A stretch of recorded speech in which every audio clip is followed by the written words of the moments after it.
Ni dating Senador Ferdinand Bongbong Marcos Jr. bilang kandidato sa pagka-presidente sa 2022. Ang petisyon ay ginawa naman isang grupo ng human rights group.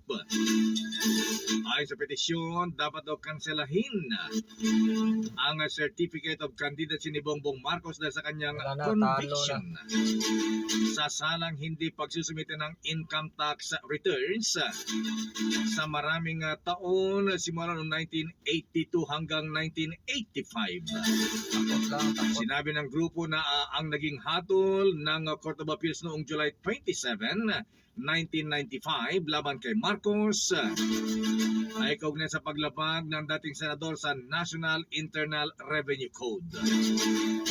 Sinabi ng grupo ng petitioner na ang naturang conviction ay sapat ng rason para ma-disqualify si Bongbong Marcos sa pagkandidato bilang presidente.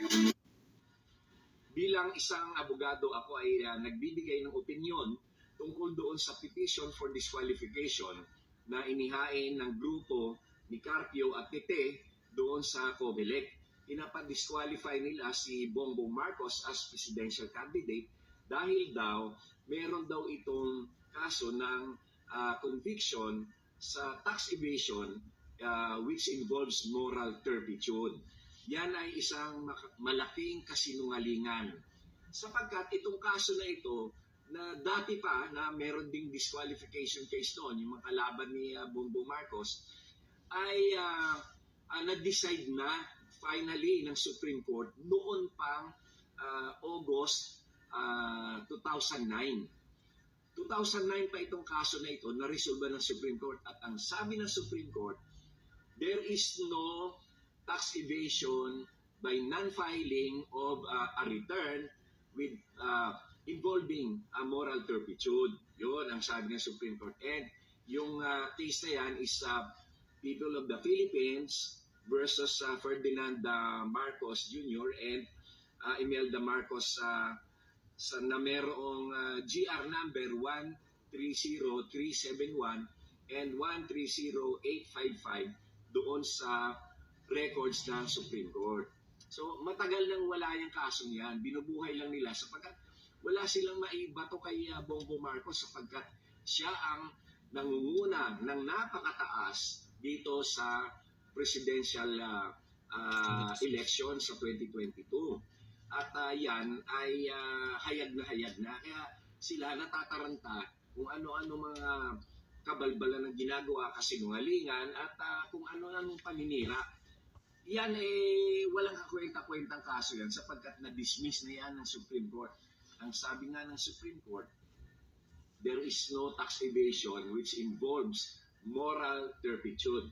Basahin niyo yung case na yan, no? GR number 130371 at 130855. Ang title ay People of the Philippines versus Ferdinand Marcos. Matagal nang na-dismiss yan. Kaya itong sila Carpio at sila Te, siyempre, naninira lang yung mga yan. Huwag kayong maniwala dyan dahil talaga namang mga kalaban yan sa politika. Talagang ganyan lang ang kanilang technique. Sa halip na mag-isip kung paano tayo makakabangon sa ekonomiya, kung paano natin mariresolba itong mga problema ng ating bansa, ang ginagawa nila ay manira ng manira sapagkat yun lang naman ang kanilang nalalaman, ang manira at manira. Malinaw yan na yung kaso na yan ay matagal nang na-dismiss. Meron ng final and executory decision ang Supreme Court noon pang August 2009. Napakatagal na. Kaya rehashed issues.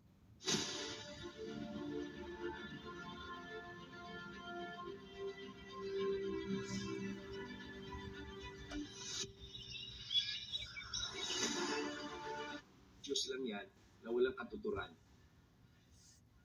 Sabi dito, Marcos falsified his certificate of candidacy when he claimed he was eligible to be a candidate for President of the Philippines in the 2022 national elections when in fact, he is disqualified from doing so. Petitioners claim that Marcos is not eligible to run for any public office as he is plainly a convicted criminal, said the petitioners in a statement sent Tuesday night. Yung pangalawang claim. Alright, scroll down. They were referring to the 1997 conviction of Marcos for failure to pay income tax returns from 1982 to 1984 during the time he was vice governor and later governor of Ilocos Norte. Supposed ineligibility to run based on prior conviction is a ground for disqualification, which is another process with different requirements under Rule 25. The petition is framed this way. Marcos committed misrepresentation. Ito yung framing doon ng petition. So, para i-disqualify siya ng COMELEC. Marcos committed misrepresentation. So, nagsinungaling siya nung sinabi niya sa COC niya na eligible siya na tumakbo kahit na hindi siya eligible dahil daw sa conviction. Uy, wag nga kayong mag-post ng mga copy-paste. Baban ko kayo. Final warning. Huwag kayong magpasa ng copy-paste. Usapang matino ito. Diba? Tapos pagpo-post ko yung copy-paste. Final warning. Pag nakakita ko ng wall of text dyan na nag-paste kayo, ibaban ko kayo. Yung maayos na usapan tayo. Ano gusto nyo, basahin ko, libo-libo yung comment, tapos yung comment nyo ganyang kahaba. Sus Maria Joseph. Okay, next. The petition said that Marcos, guys, I respect freedom of speech and the right to dissent, pero utang na loob. Gawin nyo naman original yung inyong comment, hindi yung copy-paste. Maria Joseph. Okay, next. The petition said that Marcos also misrepresented when he ticked the box, when he ticked the box of the COC section that asks if he has ever been liable for any offense which carries the accessory penalty of perpetual disqualification from public office. Alright? Okay. The 1997 Court of Appeals conviction did not impose any prison time. Alright guys, time out. Linawin ko muna sa inyo. Doon sa rules ng Omnibus Election Code, etc., there are two basic grounds as cited by Justice Carpio in his Inquirer column parang last week or 2 weeks ago. Sinabi ni Justice Carpio doon, there are two ways for you to get disqualified from running. The first is by final conviction, you've been sentenced to imprisonment for more than 18 months. Yun yung una. At ang pangalawa, if you've been convicted for a crime involving moral turpitude. Okay? So ulitin ko lang ha. Una, pag na-convict ka for a crime, na-convict ka tapos final conviction, you final and executory at merong prison sentence na more than 18 months. So 1 year, 6 months plus 1 day. At saka number 2, if you've been convicted of a crime involving moral turpitude. Alright, now let's go back dun sa article ng Rappler. The 1997 Court of Appeals conviction did not impose any prison time, but merely imposed 30,000 pesos in fines. But the petitioners cite the 1985 Presidential Decree number 1994, which amended the 1977 tax code upon which Marcos was convicted. Okay. So, makikita nyo guys, sa mismong article ng Rappler, sinasabi nila, walang imprisonment. Guys, di ba ang requirement doon sa disqualification either one, may imprisonment na 18 months or more than 18 months, and number 2, ay yung moral turpitude. So, dito sa mismong article ng Rappler, wala na yung first part, yung imprisonment.